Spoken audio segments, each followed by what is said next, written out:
celibacy and non-violence are also austerities of the body. Text 15. Anudvega karam vakyam satyam priya hitam chayat svadhyayabhyasanam chaiva vanmayam tapa uchyate. Translation. Austerity of speech consists in speaking truthfully and beneficially and in avoiding speech that offends. One should also recite the Vedas regularly. Text 16. Mana prasada samyatvam maunam atma vinigraha bhava samshudhir ityetet tapo mana samuchyate. Translation. And serenity, simplicity, gravity, self-control, and purity of thought are the austerities of the mind. Text 17.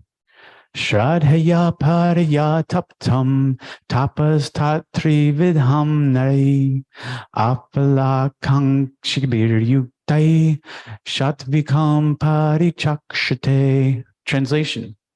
This threefold austerity practiced by men whose aim is not to benefit themselves materially, but to please the Supreme, is of the nature of goodness. Text 18. Satkara mana pujartam tapodambena chaivayat kriyate tadiha proktam rajasam chalam adruvam. Translation. Those ostentatious penances and austerities, which are performed in order to gain respect, honor, and reverence, are said to be in the mode of passion. They are neither stable nor permanent. Text 19. Mudha grahe natmana hatyat pidaya kriyate tapaha parashot shadanartam va tattamasam udahritam. Translation. And those penances and austerities which are performed foolishly by means of obstinate self-torture or to destroy or injure others are said to be in the mode of ignorance. Text 20. Datavyam iti yadanam diyate nupakarine deshe kale cha patre cha tadanam satvikam smritam. Translation. That gift which is given out of duty at the proper time and place to a worthy person and without expectation of return is considered to be charity in the mode of goodness. Text 21. Yatu pratyu pakaratam phalam udishya vapunaha diyate cha pariklishtam tadanam rajasam smritam. Translation. But charity performed with the expectation of some return or with the desire for fruitive results or in a grudging mood is said to be charity in the mode of passion. Text 22. Edesha kale yadanam apatribhyascha diyate asakritam avagyatam tattamasam udahritam. Translation. And charity performed at an improper place and time and given to unworthy persons without respect and with contempt is charity in the mode of ignorance. Text 23. Om Tat Sad Iti Nirdesho Brahmanas Trividha Smitaha Brahmanas Tena Vedascha Yagnascha Vihita Pura. Translation. From the beginning of creation, the three syllables, Om Tat Sat, have been used to indicate the supreme absolute truth, Brahman. They were uttered by Brahmanas while chanting Vedic hymns and during sacrifices for the satisfaction of the Supreme. Text 24.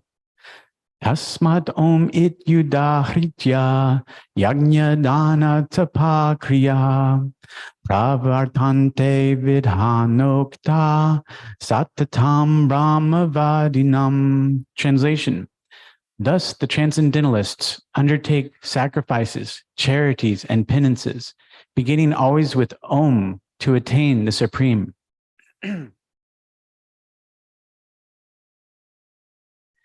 And I would like to go back to text 16 And I'll read some translations and purports by His Divine Grace, A.C. Bhaktivedanta Swami Srila Prabhupada, founder Acharya of their International Society for Krishna Consciousness. Srila Prabhupada Ki Jai. Text 16. And serenity, simplicity, gravity, self-control, and purity of thought are the austerities of the mind. Purport. To make the mind austere is to detach it from sense gratification. It should be so trained that it can be always thinking of doing good for others. The best training for the mind is gravity in thought. One should not deviate from Krishna consciousness and must always avoid sense gratification. To purify one's nature is to become Krishna conscious. Satisfaction of the mind can be obtained only by taking the mind away from thoughts of sense enjoyment. The more we think of sense enjoyment, the more the mind becomes dissatisfied. In the present age, we unnecessarily engage the mind in so many different ways for sense gratification, and so there's no possibility of the mind's becoming satisfied. The best course is to divert the mind to the Vedic literature, which is full of satisfying stories, as in the Puranas and the Mahabharata. One can take advantage of this knowledge and thus become purified. The mind should be devoid of duplicity, and one should think of the welfare of all. Silence means that one is always thinking of self-realization. The person in Krishna consciousness observes perfect silence in this sense. Control of the mind means detaching the mind from sense enjoyment. One should be straightforward in his dealing and thereby purify his existence. All these qualities together constitute austerity and mental activities. All these qualities together constitute austerity and mental activities. It's an amazing purport, as all of them, and all of these purports can break. You could study one of these purports for years and keep analyzing it. And one, upon hearing one of these purports, can instantly cross over into Krishna consciousness, because all the secrets are really being revealed here. You know, Raja Vidya Rajagu Yam Pavitram Idam Uttamam Prachakshavam Gamam Dharmyam Susukam Kartum Avyayam. This knowledge is the king of education, the most secret of secrets. It is the purest knowledge, and because it gives direct perception of the self by realization, it is the perfection of religion. It is everlasting, and it is joyfully performed. And so if we could just read this purport or this verse to someone out there that needs, so many people out there needing spiritual advancement, if we could just help them, and if we can purify our own selves, we can help them even more. So we're going to try to purify ourselves and control of our thought, purity of thought. Sometimes a thought will sneak in, negative thought. Where did that come from? We have to be able to control these things, and it's a work in progress. So we're all trying to control our thoughts and purify ourselves. And how do we do that? We have to associate with the devotees. Some people were lucky enough to get a book from a book distributor, and someone, put that rope. Sometimes we're drowning in the ocean, and sometimes someone luckily will come along and throw a rope out, and you have to grab that rope. You have to grab that rope like your life depends on it. And, constant engagement, we need constant engagement in Krishna consciousness, because if we're not engaged in Krishna consciousness, so many thoughts of sense gratification or negativity will seep in. So that's why a place like the RBC is so beautiful, because there's constant engagement 7 days a week, 365 days a year. And there may be some people out there watching that maybe can't come to the RBC every day, but you can purify yourself and those around you by trying to have constant engagement and creating programs with the people around you, your family members, your friends. You can get together and read Bhagavad Gita as it is together, and you can get together and sing kirtan, and you can go out wherever you go and bring books with you and try and give books to people and distribute books, and try to just engage yourself more and more as you go along. Shri Shri Gornitai Ki Jai. So due to the three modes of nature, one is put into different bodies. So it's the three modes of nature, and one's karma, and one is put into different bodies. And everyone's in a different body. You know, your soul is embodying your body, and everyone out there is in a slightly different body. And it's kind of like the different cars, you know. Think about how the car you drive might affect your consciousness, you know. If you're driving a car that has like a dagger on the end of it, that might change your consciousness. Or if you're driving a race car, that's going to affect the way you drive. And if you're driving, you know, a pink Volkswagen Bug, that's going to affect your consciousness. If you're driving a tank, we kind of take on the spirit naturally of the body that we're in. But if we can transcend that, if we all know that we're all spirit soul, we've all got soul, and these are temporary bodies. You know, we've been in so many bodies, 8,400,000 species of life. And we've been in all these different bodies, and there's so many, but at the end of the day, we want to serve Krishna, and we want to keep Krishna in the center, no matter what body we're in. And if we can all not put ourselves in the center so much as we're taught to do in this materialistic society, we have to put Krishna in the center. If everyone put Krishna in the center, society would be so nice. Srila Prabhupada showed us. And so we have to put Krishna in the center. And that means doing everything for Krishna. And that means you have Krishna on your mind at all times. And you're thinking the Maha Mantra, Hare Krishna. And if you do something in charity, you do it for Krishna. You do it with Krishna in mind. And Om Tat Sat is the supreme, you know, the absolute truth. So all charities must be done with the Supreme Lord in the center. And that's the secret. And and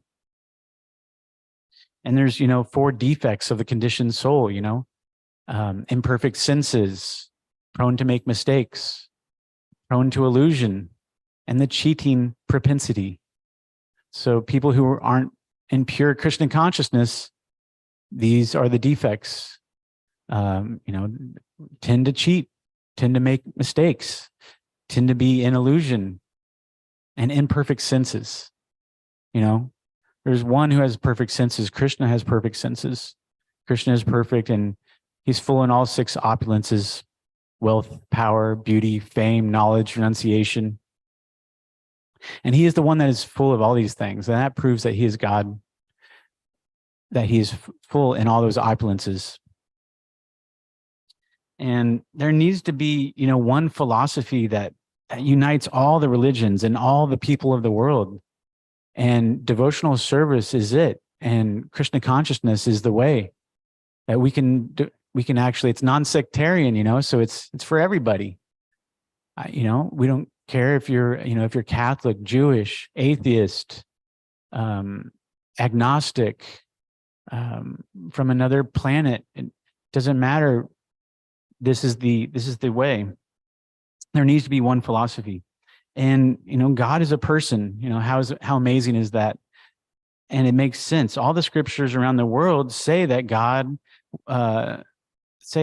created human beings in his image. And if he had no form, then he would be formless. But he has a form. And that's why we can have a relationship with him. He's a person. Krishnastu Bhagavan Svayam means the authority of Bhagavan is fully expressed in Krishna, not others. In science, you know, even science is getting closer to Krishna consciousness. You know, Michio Kaku says that these universes come from bubbles. And we've seen these pictures of Krishna with the bubbles emanating from him. So this is actually science catching up. I'd like to go on to text 20, translation. That gift, which is given out of duty at the proper time and place to a worthy person and without expectation of return, is considered to be charity in the mode of goodness. Purport. In the Vedic literature, Charity given to a person engaged in spiritual activities is recommended. There is no recommendation for giving charity indiscriminately. Spiritual perfection is always a consideration. Therefore, charity is recommended to be given at a place of pilgrimage and at lunar or solar eclipses or at the end of the month or to a qualified Brahmana or a Vaishnav devotee or in temples. Such charities should be given without any consideration of return. Charity to the poor is sometimes given out of compassion, but if a poor man is not worth giving charity to, then there is no spiritual advancement. In other words, indiscriminate charity is not recommended in the Vedic literature. And giving Krishna consciousness, opening your heart and giving what you already have in your heart of Krishna consciousness, giving that to someone is the best charity you can give them. It requires you to be open and sometimes step out of your comfort zone, but that is wonderful charity. And there's three kinds of miserable condition: adhyatmika, adhibodhika, and adhidaivika. Miseries from the mind and the body, miseries from other living entities, and then miseries from the demigods or nature, like hurricanes and things like that. And there's karma, and sometimes there's even something collective karma where a whole city, will be devastated by a tornado, and that's kind of like collective karma, where everyone is getting that karma. And a lot of atheists and agnostics might use the word fate. Why did that person do so successful? Well, that was their fate. It was what it was meant to be.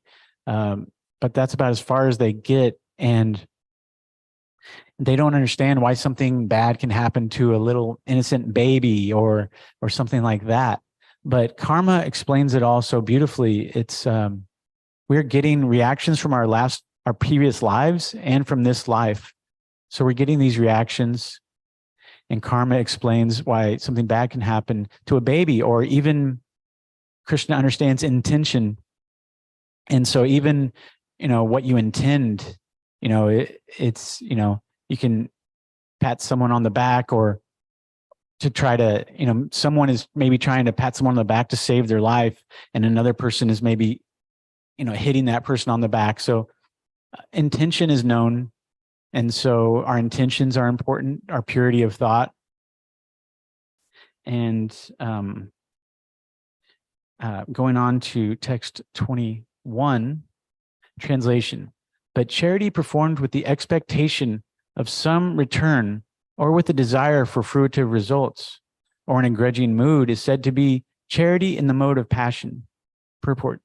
Charity is sometimes performed for elevation to the heavenly kingdom, and sometimes with great trouble and with repentance afterwards.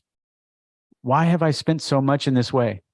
Charity is also sometimes made under some obligation at the request of a superior. These kinds of charity are said to be in the mode of passion. There are many charitable foundations which offer their gifts to institutions where sense gratification goes on. Such charities are not recommended in the Vedic scripture. Only charity in the mode of goodness is recommended. Charity. So in the Nectar devotion, Dana Vira, or chivalry in giving charity, this is in the chivalry chapter, may be divided into two parts: munificence and renunciation. A person who can sacrifice everything for the satisfaction of Krishna is called munificent. When a person knows the glories of the Lord completely and is prepared to sacrifice everything for the Lord, he is called sampradhanika, or one who gives everything in charity for the sake of Krishna. And let our words be like windows, not like walls. Our words are either going to be kind of windows or walls. As windows, they can give clarity and insight. As walls, they can prevent understanding and cause discord. Parama Karuna here gave a class, Srimad Bhagavatam class, Sunday morning. I thought it was really nice what he said about verse 714 in the Bhagavad Gita about the power of Krishna's external energy, the Maya, and how strong it is. And it's incalculably strong. And Krishna's external energy is very hard to overcome. It's so strong that it sometimes can convince us that we have a good handle on things. Yoga Maya is the superior energy of the Lord, or internal energy. Mahamaya is for those after material things. Think, and he told this story of a personal story of him, of a challenge that he had in the last year, where he was kind of drawn into some sort of thinking, maybe some sort of fantasy thinking of getting too drawn in, maybe a little bit of attachment. And I just really appreciated his story because, I feel like that was really brave and courageous and generous of him to tell that story because, I can identify, with that story. And, I've gone through some very similar things, and it's really nice to hear a devotee say that, such an experienced devotee like him say that he's going through these things, so I thought that was very nice. And he's saying, that he's not perfect, and that, Maya, we can't feel like we're ever really above Maya. And to the degree that we, reveal some of these imperfections, that degree we can help people. And, that was really nice. And there's ups and downs, and depression and fantasies. All these things can be maybe grouped into the term lust, because lust is not just referring to sexual lust. It's this lust that leads to anger, and it's unfulfilled, unrealistic fantasies and things like this. And there's going to be results from thinking like along these lines. And yes, there's ups and downs and depression, and just I would like to think of depression as just being temporary. And it's kind of relating to the body. It's not like your soul is depressed. It's like your body and your mind and your intelligence maybe down, maybe depressed. And so I want to think, this is just relating to the body. I just want to serve Lord Sri Krishna, Gurudev, Prabhupada. Sometimes Lord Sri Krishna is trying to increase your armor, and so when you're able to overcome these small and sometimes big hurdles, he's helping increase your armor for the battlefield. So you become strong and, you become tougher and more tolerant, but at the same time, more sensitive, and different amounts for different people. But, speaking of collective karma, if you're feeling down, you might not be the only one. Maybe a lot of people around you are feeling these same things. And so you may not be the only one, and we can help each other. So lust is the little fantasies, sometimes of a relationship or of fame or of doing 100 things on our to-do list when maybe we should focus on 5 to 10, and that can lead to anger and disappointment. And, we just have to break ourselves out of these prisons. No one really goes on a vacation to a prison. Rishi Kumar recently was talking about the prison bars and fancier and fancier prison bars, but no one really goes on vacation to a prison. Wouldn't that be silly? It's like I'm going to the Bahamas and I'm going to stay in a jail for a week. And but that's what so many are doing. Imagine a cruise ship that just has prison cells. Materialists think work hard and play hard.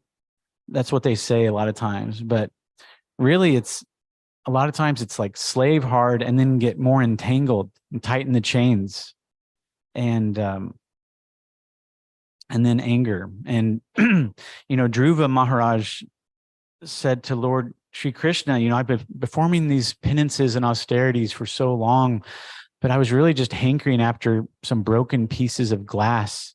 And now that I have you. I don't want I don't want anything. I don't want that. I just want you. And um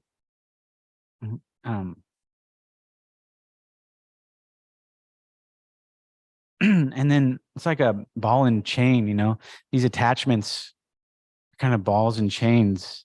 And Jayakeshwara recently said, you get a thought of sense gratification pop up in your mind, just push it aside, not now, maybe later, just push it aside. And a lot of people are trying to escape reality through these balls and chains. But it doesn't work. The only way to escape these balls and chains is through chanting. Some people might have 10 balls and chains. Some people might have 100. But it's like, think about like a hoarder. There's these people, even there was shows, the hoarders, and these people that hoard so much stuff, and they might have their whole house filled to the ceiling with just junk, and to them it's not junk. It's like their treasure, and they value it so much. And they've got, hundreds of newspapers and old children's toys and so many animals, and the animals are creating such a mess as well. And so it's a really chaotic situation. And that's the material world, is hoarding and hanging on to these attachments. And the people go into the hoarders and they say, we can help you clean this house up, but it's almost like an exorcism trying to take these trinkets away from people. It's like, no, I need this so bad, just take a few things outside. I can part with a few things, but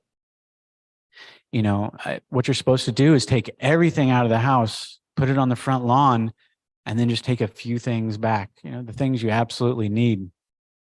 And the people here are so good at the austerities and not being attached to so many things. I'm trying to be like you all in that manner, and trying to constantly just kind of scale down a little bit more and more. But ball and chains, we have to cut these chains. And Lord Shri Krishna wants our spirits to soar back to the spiritual world. So how can we do that if we have so many balls and chains on? It's weighing us down.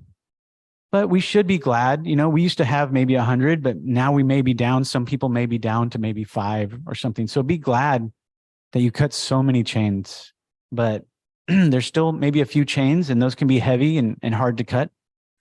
Srila Prabhupada says the whole material world is more or less in the mode of passion. And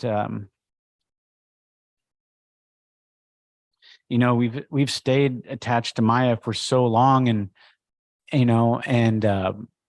sometimes we've been in a bad job that we didn't like, but we kind of stuck it out. And so if we can do that, what to speak of having something so good in your life, and being attached to that is so nice. So we have staying power, and now we found something really nice. So let's continue to use our staying power. And that's why the association of the devotees is so golden. And all these engagements, all these activities are so important.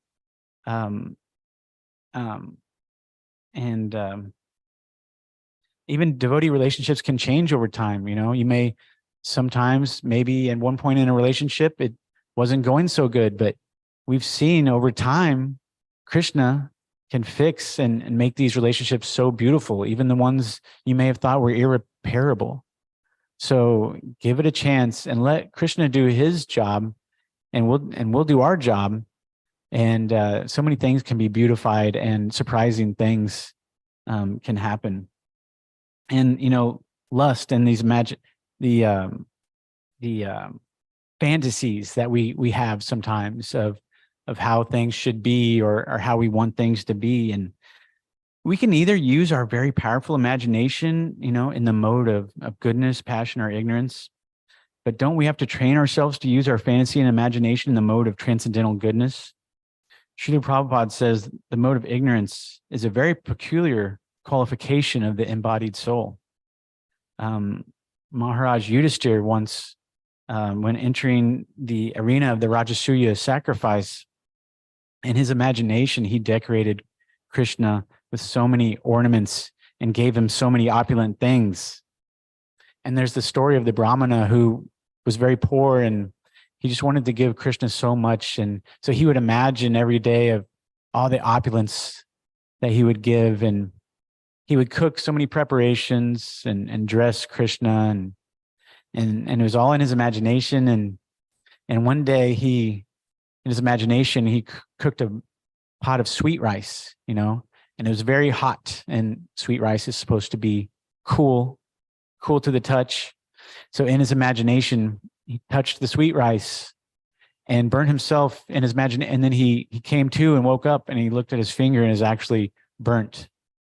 And he ended up going back to Godhead, going back to Goloka Vrindavan, because Lord Shri Krishna appreciated his sentiments so much. He appreciated that. And Maharaj Danavir Goswami told a story on a lecture that I heard once on one of his MP3s and CDs. He told the story of his mother, how one time in school made an ashtray for his mother. So many people, almost everyone used to smoke cigarettes. So he made an ashtray for his mother, and he did not think it was very beautiful. He thought it was the ugliest thing, but his mother really loved it. She put it right in the center of the coffee table and really treasured it. And it's the consciousness of the person that Krishna really looks at. So let's work on building up our imagination. We can maybe close our eyes for a second and just, you can imagine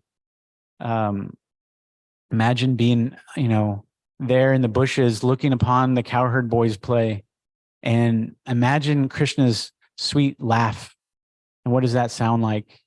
And, imagine his sweet toes decorated and his sweet ankle bells and so many things. And just one small observation I thought of recently, they talk about a cow lick, he's the cow herder boy, but they talk about a cow lick. Isn't it funny that the cow lick is right where that Sika is?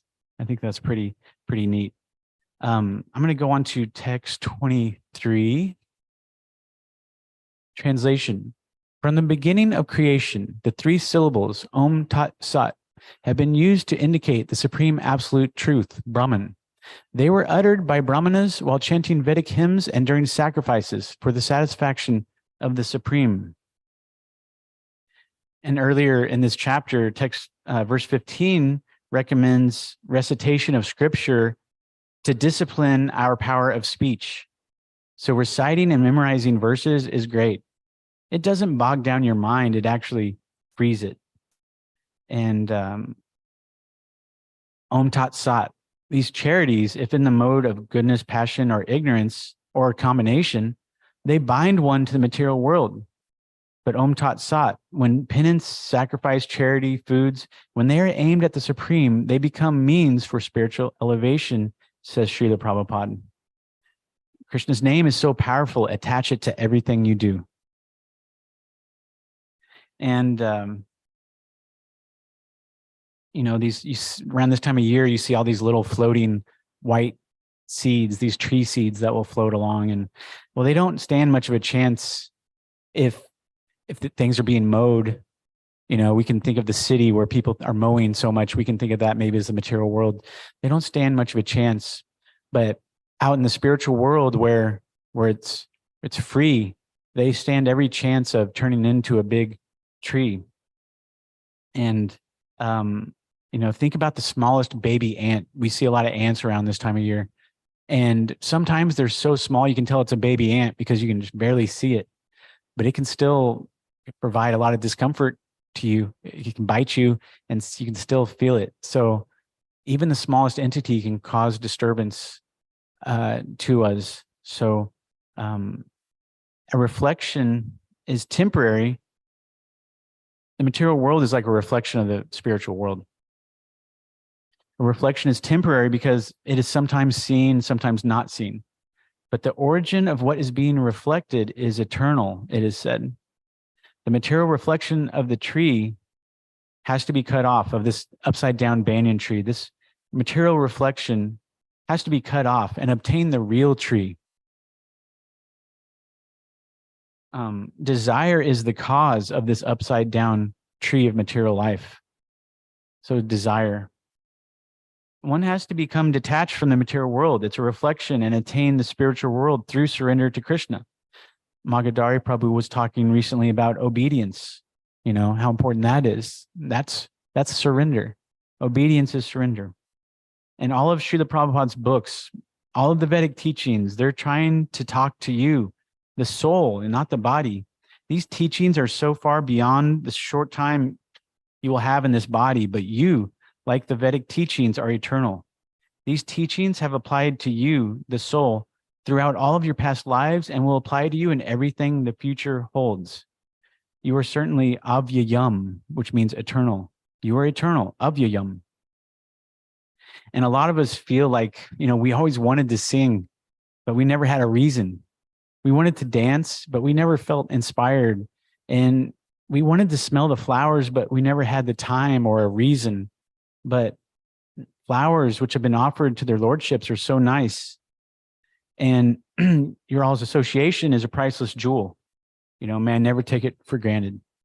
So we have a few minutes here. If anyone would like a comment or a question. Yes, Jagannath Prabhu. So what should we do if we're like really in the mode of ignorance and we don't like chanting Krishna's name with everything we do?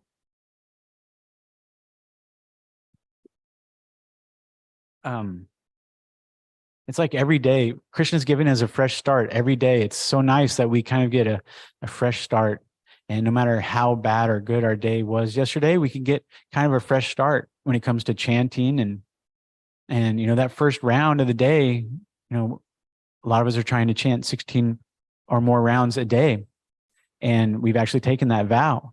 So it's very important to us. And that first round is not always the easiest round.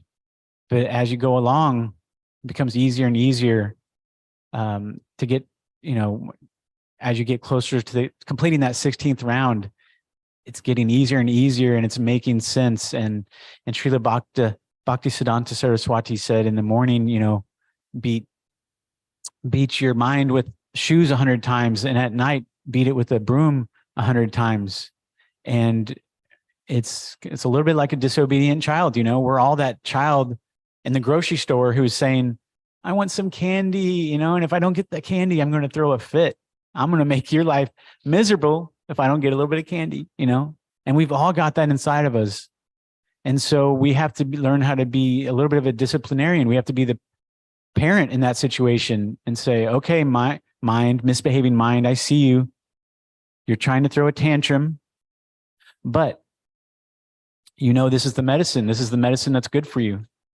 And so take the medicine and, and give yourself, focus on how far you've come,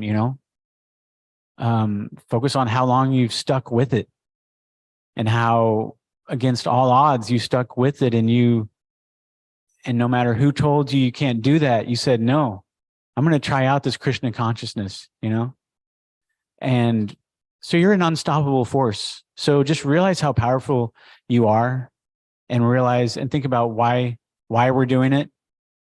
And Krishna is giving us so many gifts. I feel like we've all had the teachers that not the teachers always that we want, but the teachers that we deserve, and we don't always get the lessons that we want, but we get the lessons that we deserve. And so thank you, Krishna, for accepting me and for giving me another chance.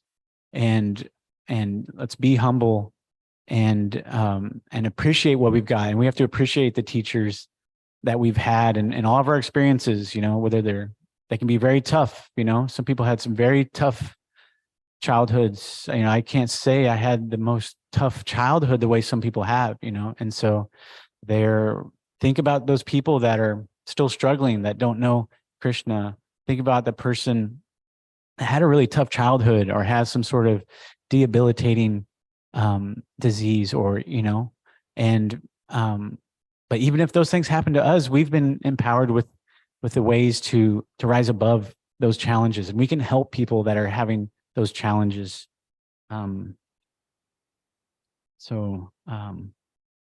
Questions or comments or follow-ups on that? Hare Krishna. Oh yes, Prabhu. Here's the microphone. 1 second.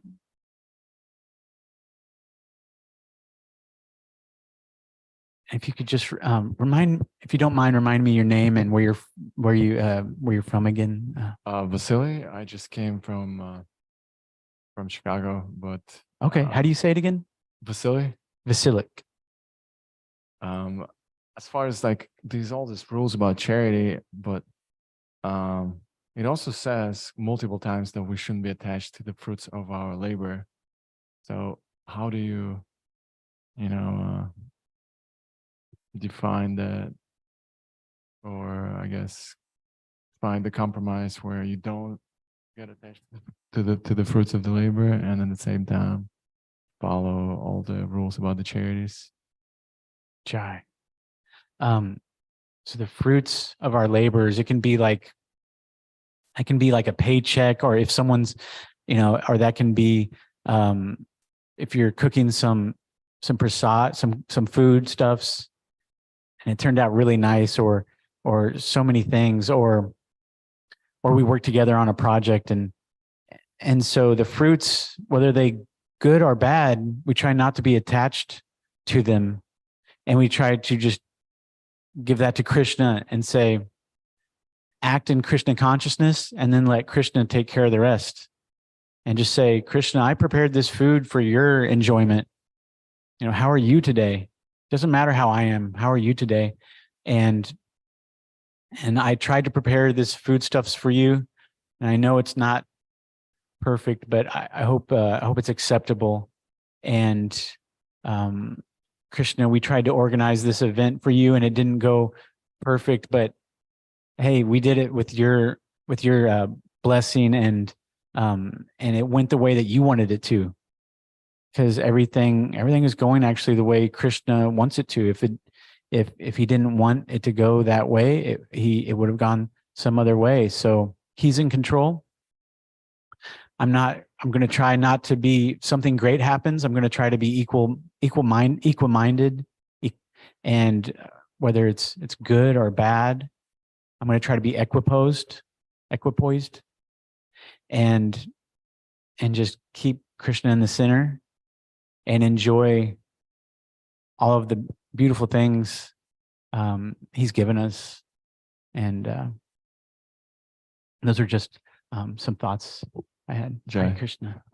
Bhagavad Gita as it is, ki jai. Srila Prabhupada ki jai.